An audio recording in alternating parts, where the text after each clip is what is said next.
Three, two, one. I'm here with sports writer, CBS, Jordan, Dreams, Dejani. 5 questions with a sports writer. Super Bowl coming up. It's topical. We're going to get right into it.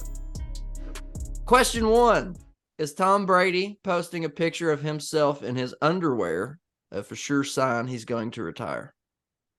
You know, Seth, there's a lot of different opinions when it comes to the graphic image that Thomas Brady posted on Twitter shortly after he retired for the second time from the NFL. And, speaking with a lot of people smarter than I, they think that there's a chance that Tom Brady may return to the NFL again in the future. Now, here's my take on that. If I had to bet on it, I do believe that he's done and that he has retired for good. There's 2 reasons why. One, he has a very sexy job lined up for him at Fox, and he's going to take a gap year to really figure out himself out in his new single life, which is going to be great for him. And then he's going to go call games for the NFL for Fox, which is going to be amazing. Now, the other reason I think that Tom Brady does not unretire again for the second time in the calendar year is because does he really want that Brett Favre reputation? No, I don't think so. I think Tom Brady's smarter than that. I think that he understands he probably ruined his shot at returning from retirement because of what he did last year. That's at least my opinion. I think that he's ready, fully ready now to begin this new chapter of his life. He's exhausted, as a lot of reporters have indicated over the past couple of weeks, from what happened in his personal life to what happened on field with the 2022 campaign with the Buccaneers. He's probably more ready than ever to start this new chapter in his life. The underwear picture is very hot. Definitely say it to my camera roll, but I do believe that he's going to stay retired this time around. He's certainly flirting with one of those Brett Favre reputations, posting that picture. In a couple of ways, maybe. Yeah. Okay. Question 2. Then we'll get on to the Super Bowl. Aaron Rodgers. 4 days in a dark room, apparently. Not sure if he's just trying to see what it's like to be a blind man or what. Seems like he just needs to reconnect with his parents. But do you think he's going to come back for the Packers, another team, or retire and explore nature and drugs? So first of all, I almost feel like he's messing with us at some point here. Like he's going on Pat McAfee and thinking of some crazy things that he can say because everybody's going to eat it up. Yes, I'm going on a darkness retreat where they put me in a room and I'm going to have no vision of anything and I'm going to be in complete solitude for 4 days straight. They pass me food through a hole. I wonder how real that is. I'm going to believe him, but there's a certain percentage of me that believes that he's kind of making it up and that it's just for what and gigs.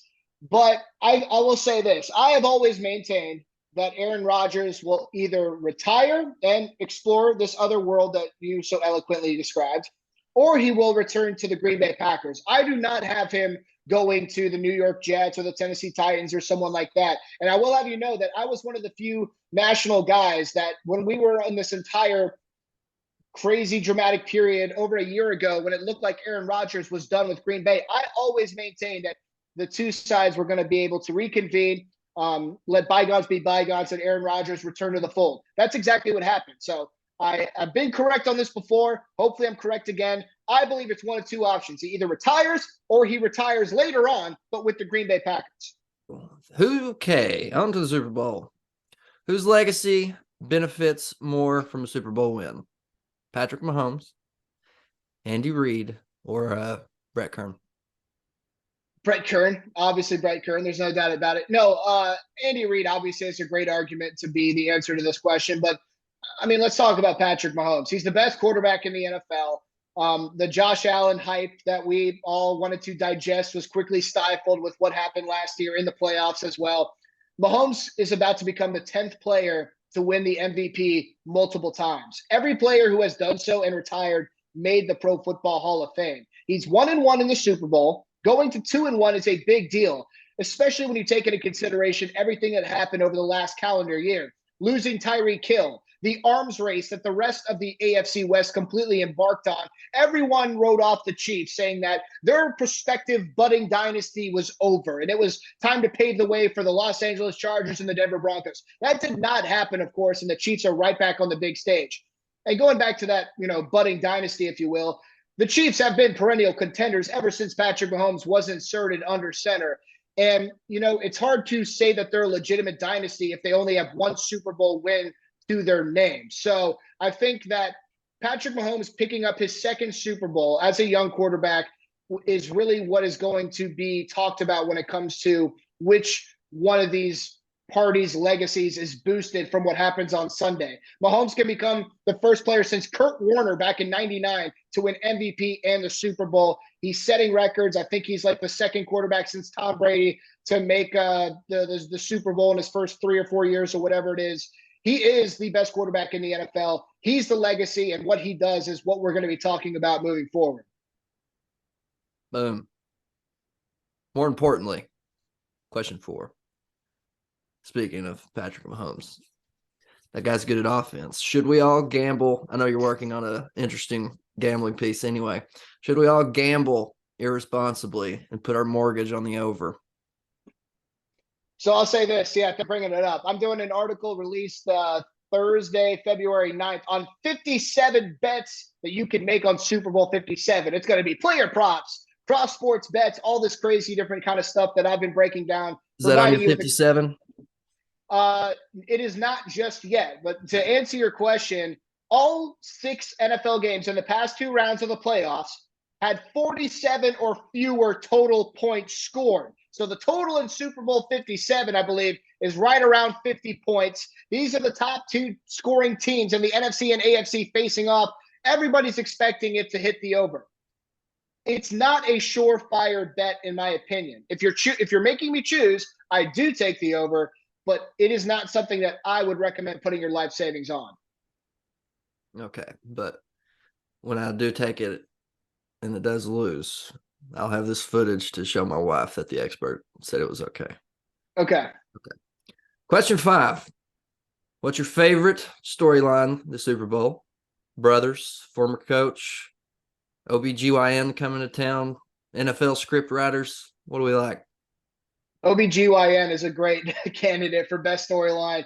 I mean, to be honest with you, Seth, there's so many that we could talk about. I mean, Andy Reid is going to be the 5th head coach to coach against his former team. I didn't realize that there were so many of those that have coached against their former team on the biggest stage. But and that almost takes the coolness away from the storyline, if you will. I love that brothers are facing off. That's pretty interesting. That's the first time that's happened. This is the first Super Bowl matchup that features 2 black starting quarterbacks. That's pretty interesting as well. But I mean, you look at this, I think the biggest storyline, and maybe this is a cop-out answer, but I feel like the Eagles and the Chiefs are truly the 2 best teams in the NFL. And how many times have we been able to say that over the past few years, that definitely the 2 best teams were facing off in the Super Bowl? I mean, the Eagles and Chiefs were 1 and 2 in sacks during the regular season. As I mentioned, they were the top scoring teams from each conference. This is the 7th Super Bowl matchup to feature those 2 top scoring offenses from opposing conferences. And here's the weirdest stat. Maybe this is the answer. The Chiefs and Eagles have both scored exactly 546 total points, including playoffs. 546 points. That is almost not a coincidence. That's absolutely unbelievable. So that's the storyline to me. These are literally the 2 best teams. NFL history is on the line with some of these young quarterbacks, what Jalen Hurts can do to his legacy, and he's now going to be eligible for a big-time extension this offseason. There is so much really to break down when it comes to this game, and I think that's a storyline in itself. All right. On the way out, 2 bonus questions. Final score, who you taking, and why do you keep dodging me at 1-on-1? Oh, yeah, we need to do our 1-on-1 basketball game. That's true. I haven't played in a minute, so I'm kind of worried about that. But my shot hopefully doesn't go away. Hopefully I still got that in my arsenal. So I wrote a column. How many words is it? I have it here. 710 words on who I'm picking in the Super Bowl. Going to be published on Thursday morning, I believe. I can give it away. I don't really care. Here's the thing. I'm not as confident in my pick as I was last year. I made $300, $400. It was the most lucrative day I've ever had in my sports gambling career. Last year's Super Bowl, I had the Rams winning by exactly 3 points. Same game parlay, Rams money line, Bengals covering the spread. It was absolutely magical. This time around, I'm not 100% sure, but here's the thing. Patrick Mahomes has never been a playoff underdog in 13 career starts. In the regular season, when he's an underdog, he's 7-1-1 against the spread and 6-3 straight up in his career. With a record like that, I cannot help myself but take it. If you're going to give me plus money on the Chiefs on the money line, I'm probably going to take that every single time. And in support of my argument, I think that experience on the biggest stage is very necessary. As I said, these are the two best teams. It's going to be a very fun, sexy, close matchup. Patrick Mahomes and the experience that he and Andy Reid have together is going to come in handy against Jalen Hurts and Nick Sirianni, who have not been on this big of a stage before. I truly do believe that the Eagles are the more talented team, but the more talented team doesn't always win. So again, you're going to give me Chiefs plus money line. I'm going to go ahead and take that. Well, I'll do the same. All right. You made it. Absolutely electric.